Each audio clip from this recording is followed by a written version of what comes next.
உண்மையான நோன்பு. இந்த 40 நாளும் நான் யாரை பத்தியும் தப்பா பேச மாட்டேன். இந்த 40 நாளும் யாருடைய குறையும் சொல்லி அடுத்தவரை காயப்படுத்த மாட்டேன். இந்த 40 நாளும் என் வாயிலிருந்து அடுத்தவரை பற்றிய புரணி வரவே வராது. நான் அடுத்தவரை பற்றி பேசுறேன்னா நல்லதை மட்டும்தான் பேசுவேன், அடுத்தவரை பாராட்டக்கூடியதான் பேசுவேன். இந்த நோன்பை தான் இந்த 40 நாட்கள் இருப்பதற்கு திருச்சபை அழைக்கிறது.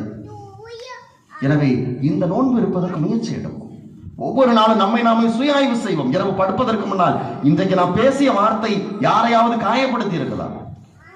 யாரை பற்றிய குறையாவது நான் பேசி இருக்கிறேனா? யாரை பற்றியாவது புரணி பேசி இருக்கிறேனா? எனக்கு பிடிக்கவில்லை என்பதற்காக அவரை பற்றி நான் இல்லாத பொல்லாதை பேசி இருக்கிறேனா? ஒவ்வொரு நாளும் நம்மை நாமே சுய ஆய்வு செய்வோம் இரவு படுப்பதற்கு முன்னால். அப்படி செய்திருக்கிறோம் என்றால், நான் அடுத்தவரை பற்றி பேசி இருக்கிறேன் என்றால், அடுத்தவரை பற்றி குறை பேசி இருக்கிறேன் என்றால், புரணி பேசி இருக்கிறேன் என்றால், ஆண்டவரிடத்தில் மன்னிப்பு கேட்போம். ஆண்டவரே, இன்றைக்கு இவரை பற்றி நான் புரணி பேசினேன், இவரை பற்றி நான் தகாததை பேசினேன், தேவையற்ற வார்த்தைகள் இன்றைக்கு பேசி இருக்கிறேன், அடுத்தவரை காயப்படுத்தி இருக்கிறேன் என் கோபத்தினால், என்னை மன்னியும் ஆண்டவரே என்று கேட்போம். இந்த ஒரு விழிப்புணர்வு எனக்கு வர ஆரம்பித்து விட்டது என்றால் அடுத்த நாள் குறையும். அடுத்தவரை பற்றி பேச வாய் எடுக்கிறப்பவே என்னுடைய மனதிலே வரும், ஆஹா, நான் அடுத்தவரை பற்றி தப்பா பேச போறேன், புரணி பேச போறேன். பேசக்கூடாது. வாயை பரப்போம், வாயை மூடிக்கிடுவோம், நாக்கை கட்டுப்படுத்துவோம்.